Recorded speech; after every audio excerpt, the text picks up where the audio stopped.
Am Games here in Toronto this year.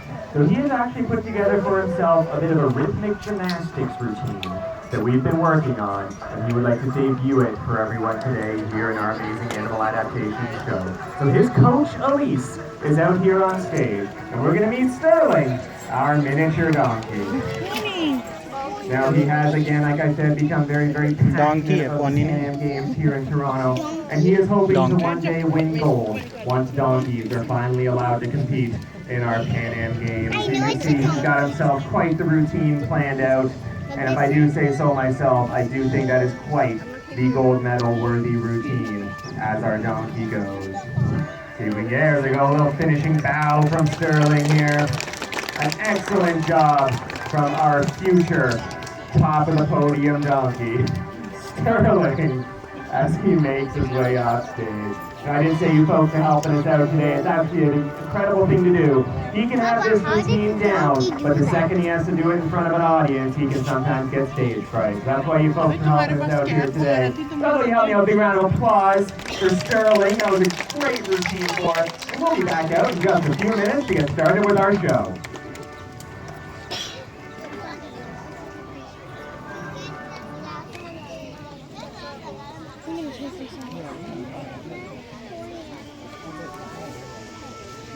Dunki ने opening की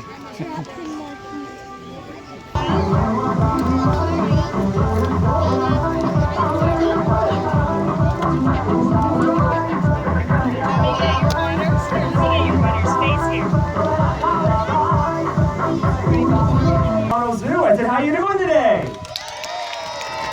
That sounds more like it. Well, my name is Brendan, and I am going to be your host today. Now, together what we are going to do is we're going to take a little bit of a journey. We're going to go on a trip around the world and have a look at some amazing adaptations that all different types of animals have that allow them to live where they do. Now, before we do get started, though, there are just a couple of things we do have to go over. First, I do ask everyone to please stay seated throughout the entire show. We are going to have some birds flying very low right over your heads, as well as some of our critters running through the audience. So let's give everyone a nice close-up encounter. We just want to make sure that those encounters don't become too close. Also, if anyone has food out right now, we kindly ask you please put that away. Again, because we're going to have our guys running through the audience, we don't want them to accidentally think that your snack is really a snack for them. But if you have any drinks out right now, make sure you keep those out. It's kind of a hot day, and we want to make sure that everybody stays hydrated. And last but not least, if anyone came in the entrance to my left, your right here, the only exit after the show is on my right, your left. Now, with that being said, I'm sure you guys have heard enough of me talking. Are you guys ready to see some animals? I thought you might be. So we're going to start our journey right here in Southern Ontario and meet a very recognizable bird. But before we say hello to him, I would like a show of hands. Who's seen a turkey vulture before? A fair number of you, excellent. But I'm actually willing to bet that most, if not all of us, have seen a turkey vulture before, whether we know it or not. They're extremely common around here, and we're going to say hello to Bill. So take a look across the pond here. There's Bill, our turkey vulture. Now, as you flew in, I want everyone to pay attention to that V shape that Bill kept his wings at. That's the best way to tell the difference if you're looking at a bird soaring overhead. If you've got a turkey vulture and not another large bird of prey species that likes to soar overhead. Now, turkey vultures like Bill here are a scavenging species. So that means they specialize in eating things that are already dead. We have a fancy word for this called carrion. So he's got a great adaptation for this. First, we'll look at his feet. So look at the way Bill can walk along this railing here. He's got very flat feet and quite short talons. So unlike other true birds of prey that have arched feet and very long talons, turkey vultures like Bill here can just walk along that ground and go after that carcass that they happen to have found to make a nice meal. And you also might have noticed that nice bald head Bill has on him there. That's for keeping his head clean. They like to stick their head deep inside whatever they find, and in order to keep themselves clean, he'll sit out on a nice sunny day like today and let whatever's on his head dry up and flake off. So let's hear it for Bill, our excellent turkey vulture. Great start to our show today. Okay, so we're going to stick around here in Southern Ontario for just a little bit before we start our journey. And we're going to meet a couple more very, very recognizable little critters. And today what we are going to do is we are going to finally answer that age-old question that I know everybody has been asking themselves. Who would win in a race between a skunk and a woodchuck? That's what we're going to answer today. So we're going to say hello to Giorgio and Banjo. Up front there with Stephanie is Giorgio. He is our skunk. And over here with Amanda is Banjo. He is our woodchuck, also known as a groundhog. Now some of you might be thinking to yourselves, Steph here is pretty brave, walking around holding that skunk. But do not worry anyone, Giorgio is a descented skunk, so nobody's going to be getting sprayed today. Now both horses here have their different unique adaptations for getting out and about in the wild. Skunks like Giorgio here are what are called a nocturnal creature, which means they spend most of their activity at night, so they rely on their nose to get them around.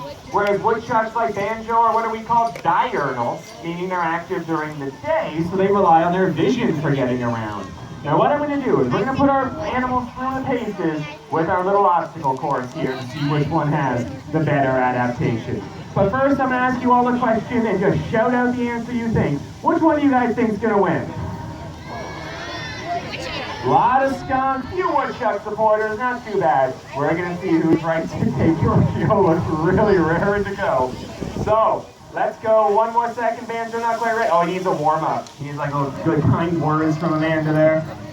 Get him prepped, psyched. All right. So, looks like we are just about ready to go. Banjo got his teaser words. All right. So help me out, folks, with a big count of 3 before we start our race. Let's go. 3, 2, 1. Here we go. There goes Giorgio through a tunnel there. Up and over that A-frame. It was neck and neck, but Giorgio's pulled out in front, and it's Giorgio. Oh, so close! Very close. Amanda's supportive words to Banjo seem to have helped. This might actually be the closest skunk woodchuck race we have ever had. Now, talking about adaptations, look at the way Banjo's holding this cob of corn here. He's holding it very much like you or I would hold some corn. They've got some very dexterous hands there, and they can hold on to their food, they can dig their tunnel systems, pretty much anything they need to get them out and about in their daily life. Just like Giorgio, our skunk's got very long nails on his hands. That allows him to dig up those tunnel systems as well as hunt for his favorite food out in the wild, grubs, which live right beneath the surface of your lawn. That's, he's taking his time like a victory cob of corn. Banjo, you didn't win there today. Oh, now you're upset. All right, that was an excellent race, though. That'll be a big round of applause for our skunk and our woodchuck. Excellent race. Good times. All right. I did say we're going on a journey, though, didn't I, folks? So we're going to take a little bit of a trip across south for a little bit. We're going to go to the rainforests of Central and South America. Now, this part of the world is home to some of the most colorful and vibrant bird species that you see pretty much anywhere, including our 2 friends coming out. First, we'll see Molly. She's our green-winged macaw. Now, Molly here is demonstrating what macaws would do in the wild if they just don't feel like flying that day. She's using a very special adaptation called zygodactyl feet. Now that is a fancy word that means he's got 2 toes that point forward and 2 toes that point backward. You saw how he used those to climb along that rope, very similar to vines and tree branches out there in the wild. But another way birds do like to get around, as we do know, is flight. So let's see if we can get Molly's friend Blue to make his way on out here and show off some of that amazing flying ability that our macaws do have. Now, it is a bit of a windy day, and very much like an airplane, Blue has to wait till the wind shifts, and he flies. There's a favorable wind for Blue. Our blue and gold macaw, everyone. Now, before we talk a little bit about Blue's adaptations, I want to tell you something very cool about our macaws here at the Toronto Zoo. Both Blue and Molly have become very, very passionate about conservation, and they've come up with a little program we have here at the zoo called Coins for Conservation. So at the end of the show, Blue and Molly are going to come back out on stage, and if you folks have a Louie or a tune, you can come on down. You can take it in your hand it to Blue, and he puts it right in our little piggy bank here. And all the proceeds we raise goes to our Toronto Zoo's Endangered Species Fund. And this helps to keep all of those endangered species that we love on this planet for many, many years to come. But remember, our show is about adaptations. Let's see if we can talk a little bit about Blues. First thing you'll notice about him there is that nice long tail he's got going on. This is because another thing you'll notice is the nice big beaks that our macaws do have. Now, having this big beak makes it a very heavy beak, because pound for pound, macaws actually have one of the strongest bites in the animal kingdom. You can need this long tail here to help balance them out during flight. We saw the great flight from Blue. He would not be able to do those if he did not have this long tail, so he needs this for balance. Now, one last thing Blue's going to show us here is how he uses his zygodactyl feet with a bit of mango. So look at the way he holds on to his food with that foot of his. In the wild, they would have to hold on to large pieces of food and break them apart with their feet. So they do have to have very dexterous, very nimble feet for doing that. Now, Blue can be quite dexterous with his feet and even that big beak of his. When we do give him a grape, he actually has been known to skin that grape before he eats it. So even though he's got a very big, strong beak, they can be very, very delicate. But in the wild, they would have to break open all kinds of hard-shelled nuts and seeds, as well as carve their nesting cavities. So you see something like these big tree stumps we have on stage here. These guys are very well known to carve their nests very easily into a tree like that. They make a big nesting cavity into the trunk of a tree. And there have been reported cases of macaws carving through rock in order to make their nesting cavity. So they do have a very strong beak and something that is definitely very worthwhile out there in the wild. Now, as we say goodbye to Blue, make sure you get those loonies and toonies ready at the end of our show. He and Molly can come back out on stage for those coins for conservation. Show can. All right. Now, I did allude to the fact that we're going to go across an ocean earlier. We're going to go across the Atlantic Ocean now and head over to Africa. But before we meet our next two guests, I do want another show of hands. Has anyone been through the kids' zoo so far today? A good number. Excellent. So if you've been through our kids' zoo, you probably recognize our two friends coming out next. Let's say hello to Niles and Holly. And they are two of our goats. Bakriyan. This over here with me is Niles, and over there with Amanda is Holly. Now our goats are what are called Nubian goats. They're a domestic species, and they're descended from wild goats who live in Africa and the Middle East.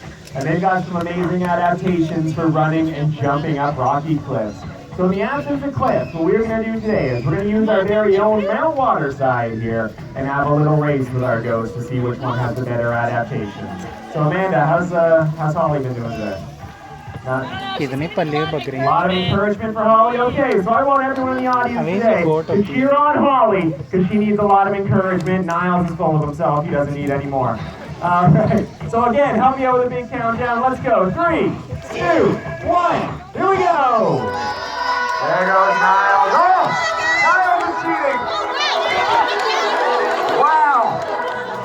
Immediate disqualification from our goat race as a result of corner cutting. Now coming down for that victory lane, Holly, our amazing Nubian goat, who proves once again, slow and steady does sometimes win that race. Now as we say goodbye to both of our goats, make sure you pay them a visit later on if you haven't already. They live with two Nigerian dwarf goats who might just be the cutest quartet of critters I have ever seen. Excellent, excellent race. We're going to hop on that plane again and head right back here to North America. And we've had a lot of fun so far in our show, folks, but I do have to get a little bit serious right now. The next two guests we're bringing out are carnivores.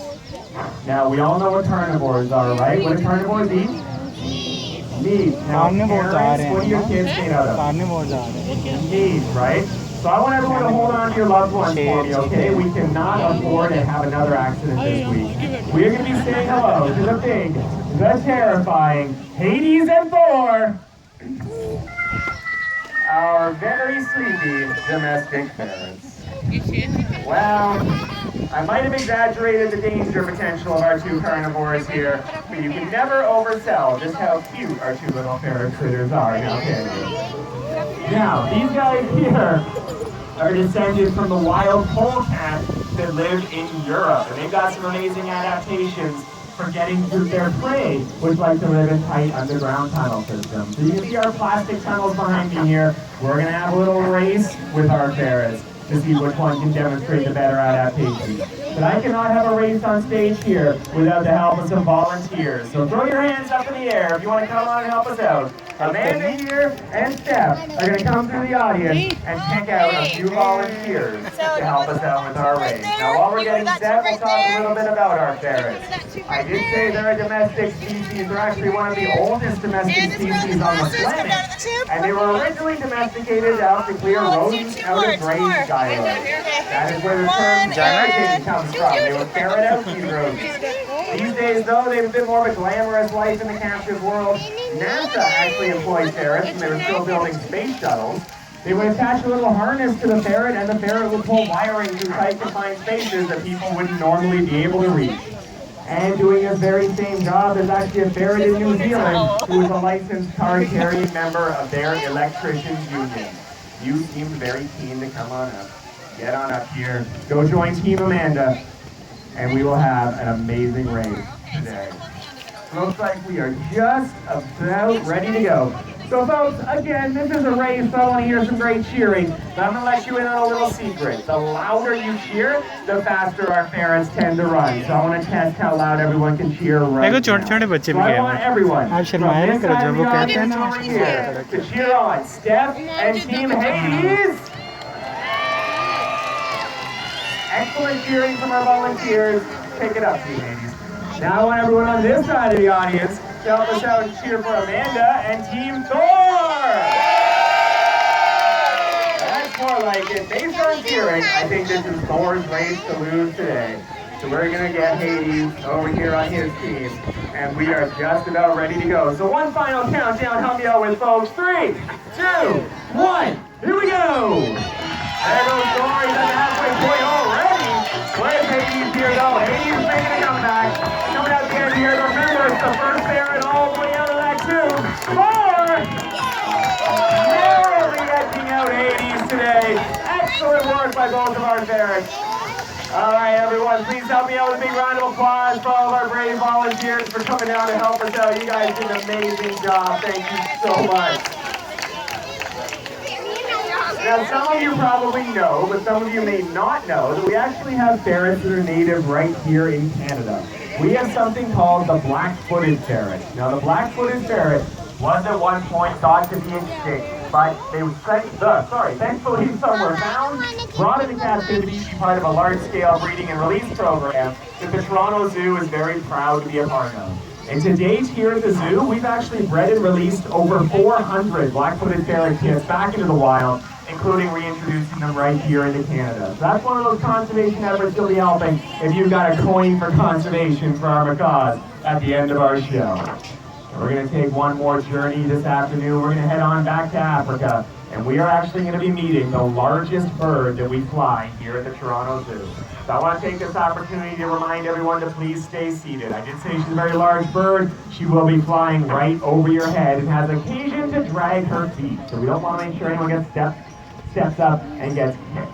So what we're going to see today, we're going to say hello to Etel. And Etel is a Marabou stork. She'll be joining us from my right side here and flying right over your head. Now she's got a wingspan of 2.5 meters. She only weighs about as much as your average house cat. Now much like Bill, our turkey vulture, Etel is a scavenger species and has some of the same adaptations. But she will spend a lot of her days soaring around the savannah looking for delicious dead animals or carrion to eat. Now as she flies down on stage here, you'll probably see that she, just like Bill, has a nice beautiful bald head on her. She does love demonstrating those amazing adaptations for flight. Now very similar to Bill, she uses this bald head to get right inside the prey items she eats. But because she lives in the savannah and there's a lot larger animals out there, she needs to have a much longer neck and longer beak in order to get right inside those carcasses. Hell, the wind's blowing everybody around today. There we go, up on this up there. Now, we do need scavengers like Etel here in our ecosystem. They help to clear up those dead animals before they spread bacteria and disease. And in fact, the stomach acids of a bird like Etel can help break down the rabies virus. So we definitely need these guys around. So we want to make sure we keep scavengers in our ecosystem. for as long as we possibly can.